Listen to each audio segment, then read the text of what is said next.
people ask me, hey, Wade, what is it you do and why do you do it? It really starts with the fact that I'm a simple farm boy from central North Dakota. I grew up on a family farm. I was the last of 9 kids, mixed family. Farming taught us the value of hard work. Farming taught us discipline. Also, farming taught us that you have to have a discussion about finances. We never did. And I think there's a lot of families, farming or not, that have that same issue. We don't talk about finances. It's a taboo subject.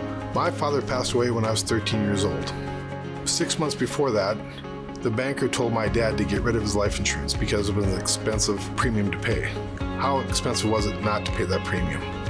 This made a lasting impact on me in the insurance world. So I had to go to work for another farmer when I was 14 years old. Understanding your finances is truly a business, because if you don't treat it like a business, it's going to go away. I went to college.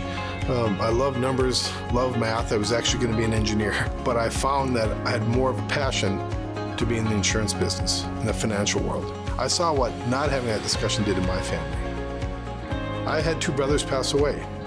One I had a conversation with about insurance and finances, and one I didn't. I can tell you the one I didn't have a conversation with, their families paid that price for not having that conversation. I feel bad about that still today. The one I did have a conversation with, I didn't have a deep enough conversation with.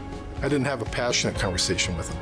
So I've seen what not doing something and what doing something, how that can affect 2 different families. My passion is to make sure that we have those conversations, at least give people the option to tell me no. And right out of college, I decided I'm going to get in the insurance business. And I struggled. I didn't have a purpose. I wasn't purpose-driven at that time. I knew that's where I wanted to go, but I didn't feel like I understood enough about it to empower people to make the right decisions until I found this thing called infinite banking in 2006. Because we were putting policies in place, not for the death benefit, but for a place for us to store our cash. But it came with tremendous death benefit. We all have to graduate from this world. And when that happens, do you want to have more certainty or less certainty for your family that you're leaving behind? I choose more certainty.